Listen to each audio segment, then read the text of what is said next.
Hi everyone. So my dad sent me this video. $140,000 is not enough to buy a house or get married, but it can buy you a robot that can clean, cook, chat with you, and even bear children. And I'm here to fact check it. Welcome to Code with Simeon.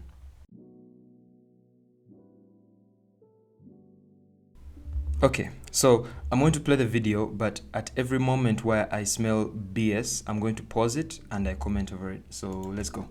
$140,000 is not enough to buy a house or get married. Pause. I'm calling BS on that. Let's find out how much $140,000 really is. It might not sound like much if you're living in the US, but $140,000 is a ton of money, depending on the country you live in. In Uganda, $140,000 is 515,821,000. Even if you remove the 821,000, 515 million is a ton of money. With this money, you can build a house, you can buy land, build a house, start a business, buy a girlfriend, buy a car, and still have enough change to have your bank calling you in the middle of the night for a loan. It's a ton of money. What do you mean you can't? You know what? Now, I understand that the cost of living in more advanced countries is quite high. Like in the US, $140,000 may sound like chump change. It may sound like little money. And I get that. In Canada, $140,000 may sound like little, and I get that. But maybe you guys should move to countries with a lower cost of living. This money is a lot. You could do a lot with this money. So I'm calling BS on that. But it can buy you a robot that can clean, cook, chat with you, and even bear children. Pause. If you need something to chat with you, just use ChatGPT. It doesn't need to be a robot, it could be an app. But again, to each his own, I guess. So it's fine. Now, my issue is on the part of bearing children. Artificial womb technology hasn't yet reached there. If you just do a cursory Google search for artificial womb, there's so many articles. This one is by technologyreview.com.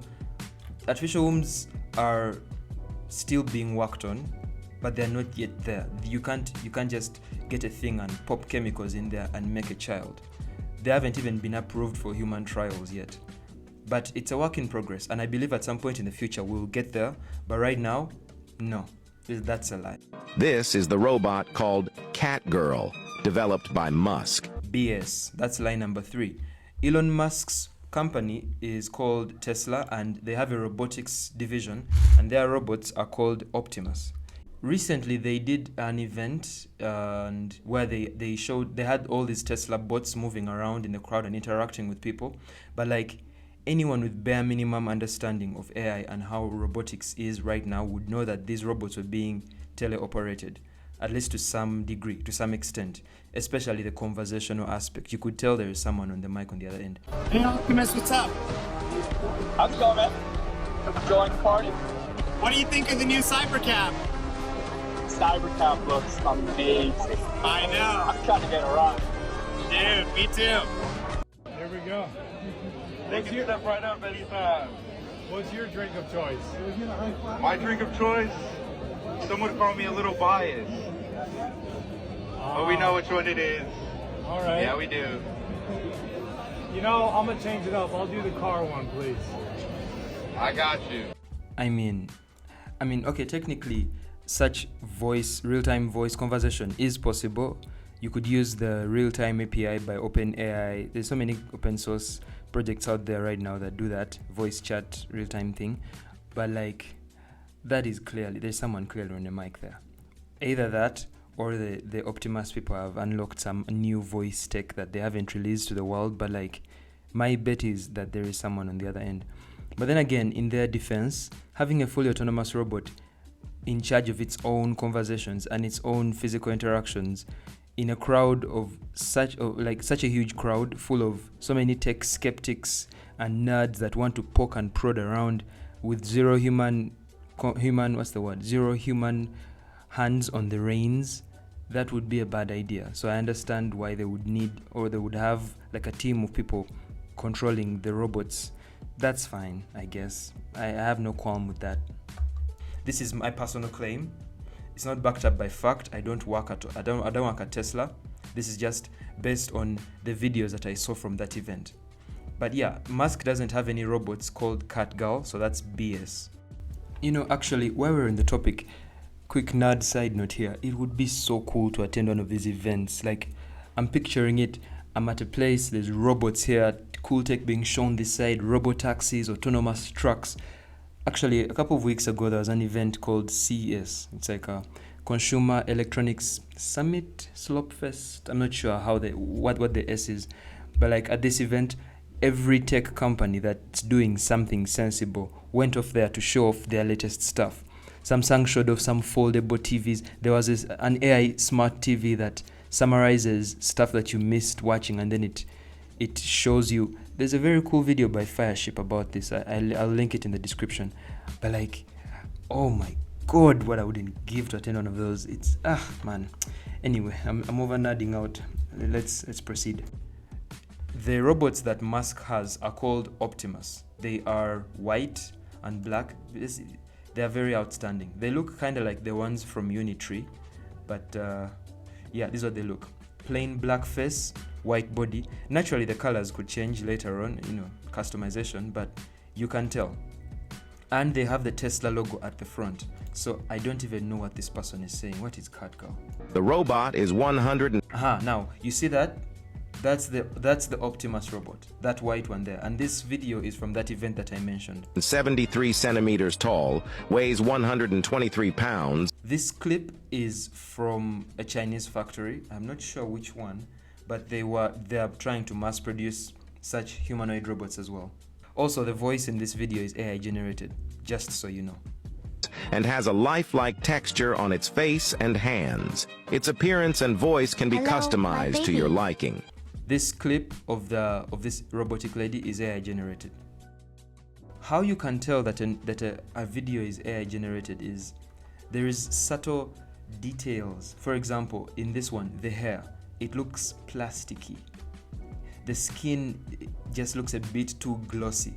It's getting harder and harder to differentiate between AI generated content and human generated content, especially with the advent of very, very advanced image and video generation models like Midjourney and DALL-E 3 and Flux Dev and Schnell, and that's for the images. The videos, there is Minimax, there is Runway ML, there is which one? There's Sora, which was released to the public but not really. It was a very D move on OpenAI's part, but okay. So sorry, I derailed. How to tell AI generated videos?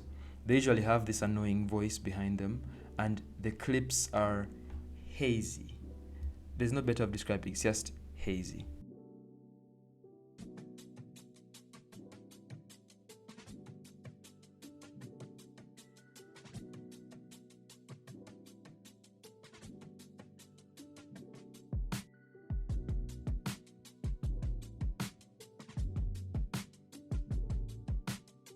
She has a gentle and obedient personality with no negative emotions, making her the ideal partner. Moreover, the CatGirl robot can give birth. BS, CatGirl robot does not exist, and if it did, right now, can't give birth. This clip of the robot with the baby, AI generated as well. This clip of the robot in the maternity section, also AI generated. Oh, you could also check the hands. The hands is another good way of checking. Just look at the person's hands.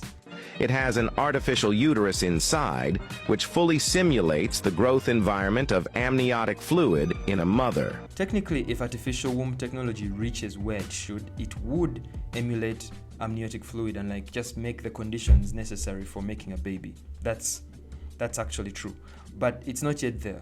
This is a future prospect, I guess. Also, can you imagine the public fallout from artificial womb technology being perfected? Like, there will be those purists that would say, human life, it has to be a mother. It would be a whole thing. You would know if artificial womb technology reached that level of being able to put chemicals in a container and make a child. Because I imagine so many countries would use that to just manufacture armies, like people that are grown in labs and built to fight their wars. I imagine that's where it would go. Generally, with every new technology, the biggest application is military. That's how it is. Even AI right now is being used in the military so much, it's ridiculous. The wars in Ukraine and Russia currently are being fought mostly by drones. Okay, not mostly, but like most efficiently by drones.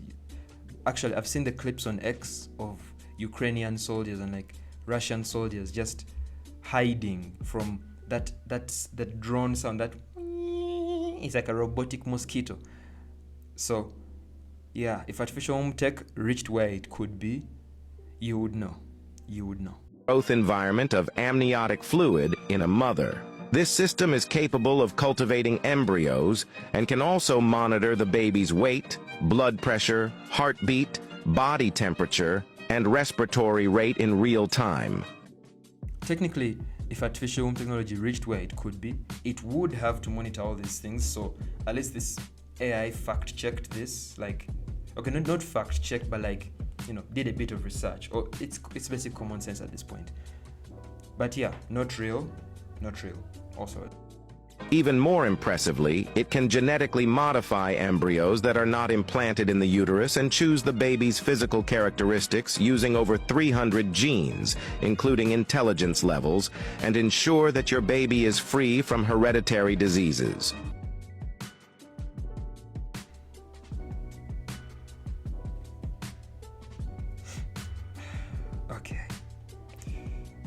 Okay. Genetic editing. Now that's another field that this video has taken me to. Genetic editing hasn't reached there yet. Currently, there's a method called CRISPR, which is, hold on, just find it here real quick. There's a full version of it. I don't know the full version. It is clustered regulatory interspaced short palindromic repeats. It enables precise editing of DNA, but like we haven't reached the level where you can choose an embryo's characteristics like it's Mortal Kombat and you're choosing like it's GTA and you're customizing your character. No, we're not yet there. But optimistically, when the technology matures, we could get there. And it would be a whole thing. As I mentioned, it would be a whole thing. You would see military applications like crazy.